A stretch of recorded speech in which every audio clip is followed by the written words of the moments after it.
And Lisa's speech is called What's in It for Me. Thank you, Angela. Please welcome.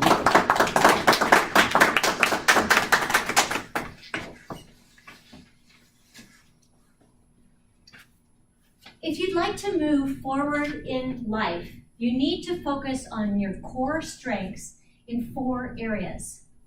They're easy to remember because they all start with the letter C. They are congruency, commitment, confidence, and communication. This is what Michael Burnoff, an inspiring and motivating speaker, told the attentive audience at a leadership training seminar that I attended 3 years ago.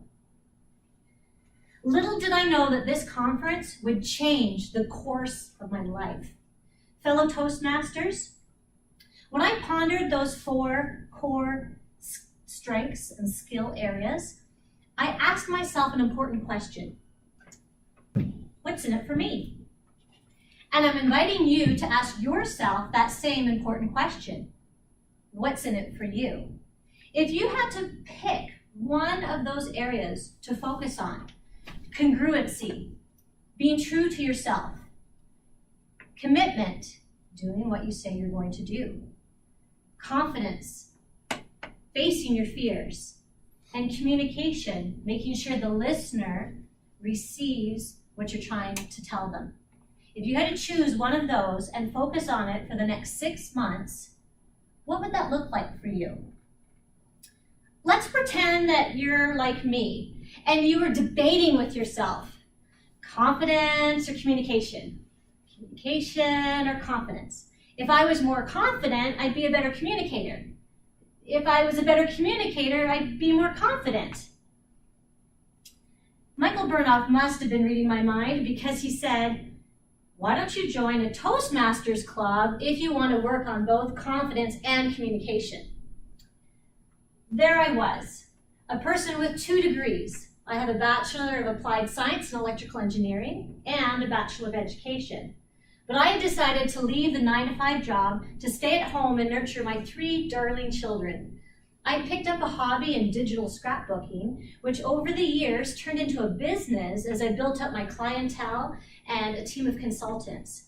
I began doing trainings and training seminars at national conferences. I felt like I was confident most of the time, and I thought I was a good speaker, but I knew that I could do better. Well, what's your story? What has put you on the path of Toastmasters? What has brought you here to these seats? When I attended my first Toastmasters meeting 2 years ago, I was given 2 amazing manuals, the Competent Communication Manual and the Competent Leadership Manual. As I thumbed through the fresh pages of the CC manual, I was inspired and interested right away that there were some great ideas even on the first few pages. I had never been taught in all my education how to actually write a good speech. And so I was now learning from the bottom up. After I gave my icebreaker and heard the acknowledgement, the encouragement, the praise of the paltry skills that I had, I was hooked. I loved it. A very tall fellow with a delightful British accent, his name is Matt Fox, and I will not do justice to his accent, he asked me, would you like me to be your mentor? I readily agreed. And the first thing that he suggested was, slow down and use the pause. I signed up for my next speech a few weeks later and was learning about the importance of an opening, a body, and a conclusion. My evaluator said, phenomenal job. And my mentor said, become more aware of your filler word. Yours is, Helga knows my word, so. My third speech was now on the calendar, and the manual, it really takes you step by step through the process, and it assumes that you know nothing. And at the time, I really didn't.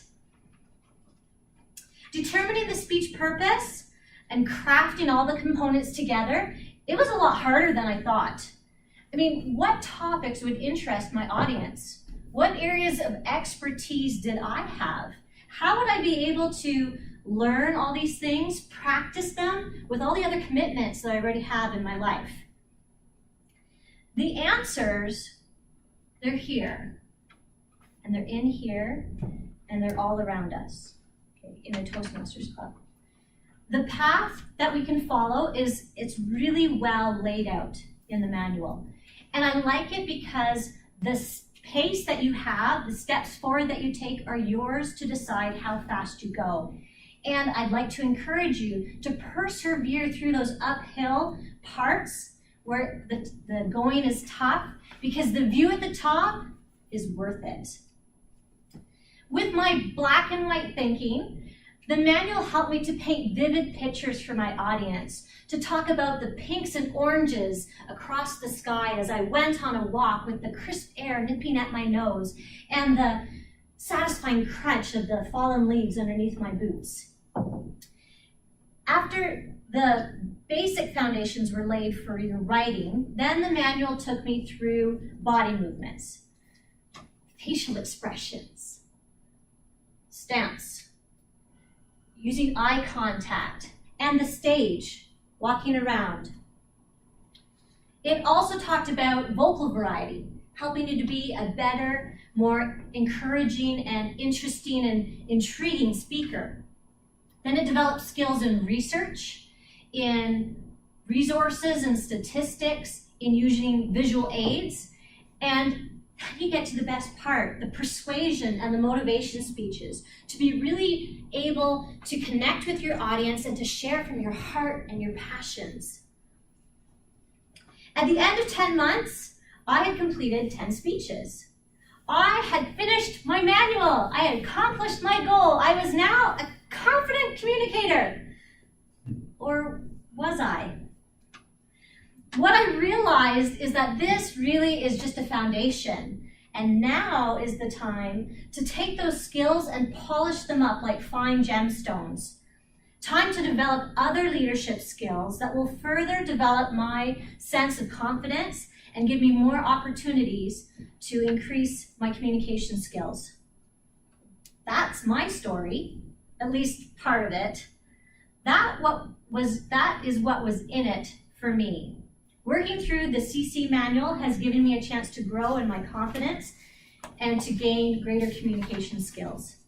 So I will ask you one more time, what's in it for you?